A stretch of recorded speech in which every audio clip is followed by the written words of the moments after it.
Hello, my name is RiCH Pfaltzgraff, and I'm the Senior Vice President and Treasurer here at United Community Bank. And I'm here today to talk to you about 5 things that you should know about LIBOR. To start off with, LIBOR stands for the London Interbank Offered Rate. And it's a benchmark interest rate that's used around the world for over 400 trillion worth of financial transactions. Those transactions range from things from mortgages to credit cards to business loans.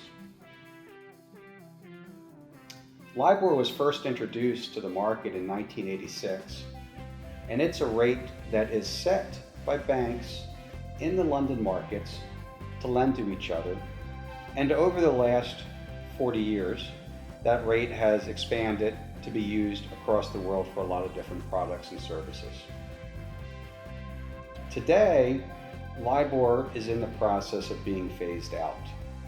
And LIBOR is being phased out on December 31st, 2021, because it no longer meets the International Organization of Securities Commissioners, or IOSCO's, benchmark standards for interest rates.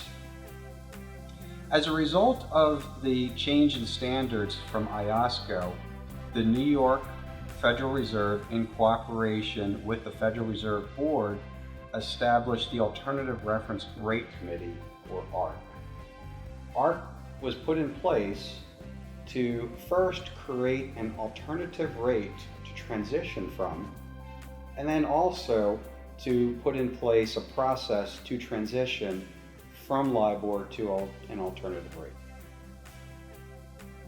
The alternative rate that ARRC has identified is known as SOFR, or the Secured Overnight Financing Rate. SOFR right now is the preferred rate for LIBOR from ARRC. There are also some other alternative rates and also different calculations of SOFR that are being reviewed by the marketplace. We here at United Community Bank are monitoring and watching the developments of ARRC and many of the other organizations and stakeholders that are involved in the transition from LIBOR to an alternative rate. And we're here to keep you informed as that transition continues. If you would like additional information about the transition, you can find it on our website, ucbi.com. Thank you very much for listening today to our 5 things you should know about LIBOR.